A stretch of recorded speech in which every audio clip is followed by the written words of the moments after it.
Look at this dude. Wait till you see the. No, no, no, no.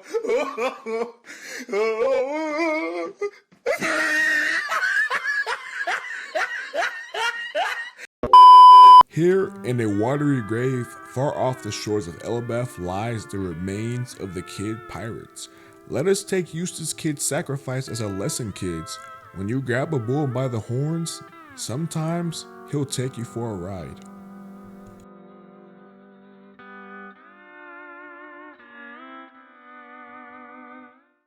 So let's talk about Eustass Captain Kid. Where do you even start when it comes to talking about this guy? Eustass Kid is at best a disappointment.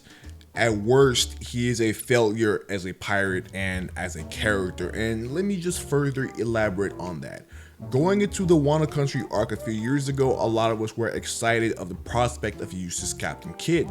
Let's not forget, just like Law was introduced in Sabaody, he was presented as a rival of sorts to Luffy, somebody who was in the same echelon as far as Luffy. And maybe that right there was the kiss of death for Eustass Captain Kid, being introduced as a rival to Monkey D. Luffy, not only the main character of this series, but somebody who we've been following for up to 500 chapters at this point in the story.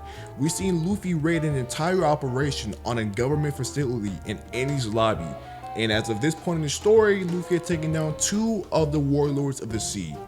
How can anybody, no matter if it's Law or any of the other supernova, how can anybody rival those feats? And it's especially bad for Kid because he was the only one out of that entire supernova group who was said to have a bounty higher than Luffy. I think his bounty might have been 12 million or 16 million higher than Luffy's. Correct me if I'm wrong there. But the fact remains that going into the time skip, Eustass Kid was riding on a lot of hype because we didn't get to really see what this guy was capable of, and he's the only one with a bounty higher than Luffy. Eustass Kid has to be a beast, right? Surely Eustass Kid is packing something that we ain't seen yet. Pause on that, big pause, my god. So let's just briefly revisit the feats the Kid has had since the time skip, since he entered the New World. Firstly, we know that he did defeat one of the sweet general commanders in Snap, which is arguably the weakest of the general commanders, but that is still a Yonko commander all the same. That's the same one that Uroge damaged in their scuffle, I believe. He also made it off with a printing of Lilin's royal poneglyph and escaped Totoland alive. Big dubs for Kid, I can't take nothing away from that. You entered a Yonko's territory and escaped alive. That is a massive feat, no matter how you try and slice it. Other than that, he was in a faulty alliance with Hawkins and Apu that ended with them either surrendering or being imprisoned by Kaido, and we know that the Kid pirates had an encounter of sorts with the red-haired pirates that clearly did not go any better than the most recent encounter went. But by far, the single most important and impressive thing that Eustass Kid has done his entire stint in One Piece was defeat an Emperor of the Sea alongside Law, and even then, they didn't really beat Big Mom. I mean, hell, it's really impressive that these two guys managed to overthrow an Emperor of the Sea to begin with, but they didn't really defeat Big Mom. It was more so a perfect alignment of circumstances, and beating Big Mom by countout, if you're a pro wrestling fan, right? That's what they did. They did not defeat Big Mom. They tossed her big ass out of the ring, let the ref count to 10, they get the W. It's a W, but it's not a W by KO, but hey, it's still a W all the same. And the funny thing is, despite this guy assisting in defeating an Emperor of the Sea via technicality, right, he still doesn't get his flowers because the way the fight was structured, the way the fight looked, Law did more than Kid did. Law looked significantly better in that fight than Kid did. That's not to say that Kid didn't look badass in the fight, because he certainly had his moments, and the damn punk is one of my favorite showings in the entire of the raid. But let's look at this objectively on paper. For one, Law's powers are just objectively cooler. That is the simplest and most straightforward way I can put it.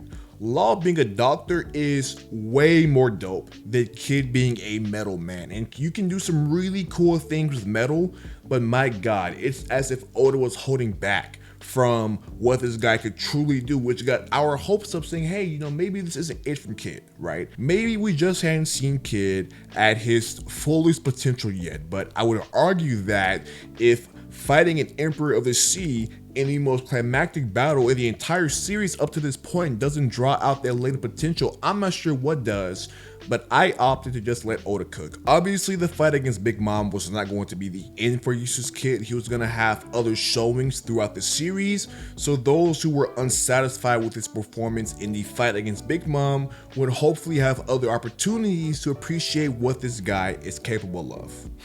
Boy, was I wrong. This entire encounter with red hair Shanks seemed like the ripe opportunity to let Kid showcase why he deserves the bounty of a top tier, to establish himself as a rival to Luffy and as a legitimate contender in the race to the throne of King of the Pirates. Obviously, Kid was not going to do any sort of meaningful damage to Shanks. Nobody with half a functional brain even assumed that. I was arguing people down saying it wouldn't make sense for Kid to be low diff. It would make no sense for Shanks to one-shot this guy after he's fresh off the heels of defeating an Emperor of the Sea. That just didn't make sense, and that's really not in line with how Oda writes. But I couldn't have been more wrong. I cannot have been any more far off from the mark than I was. Shanks destroyed Eustass Kid and the Kid Pirates. He buried these guys deep in the waters of Elbaf. There was no questioning it, there was no doubt about it. Kid didn't even have a chance. This man Shanks seen several minutes ahead in the future, seeing the damage that Kid was about to do to his fleet of weaklings, and said, you know what, nah bro, I gotta handle you right here and now, and that's what happened. Kid lost very decisively. We all expected Kid to lose. Okay, I knew Kid was gonna lose. I was not delusional thinking, oh yeah, Eustass Kid might have a chance against red hair Shanks, the strongest guy in the damn verse. That was not happening in my head, but I'm like, damn, you know, maybe we'll see a Conqueror's Haki clash. Kid has not once utilized his Conqueror's Haki in a canon manner. That one little filler scene from the anime does not count. We are not counting that here. Kid has not properly used Conqueror's Haki in any capacity. So I figured, you know, maybe this encounter with Shanks is the perfect chance for this guy to flex his Conqueror's Haki. But no, he doesn't even do that. He doesn't even do that. He gets put down before he even has a chance. The problem with Kid is not how he's portrayed, because if this was any other character in the Worst Generation or even in One Piece in general, there would be no complaints because they're not being positioned as a direct rival to Luffy.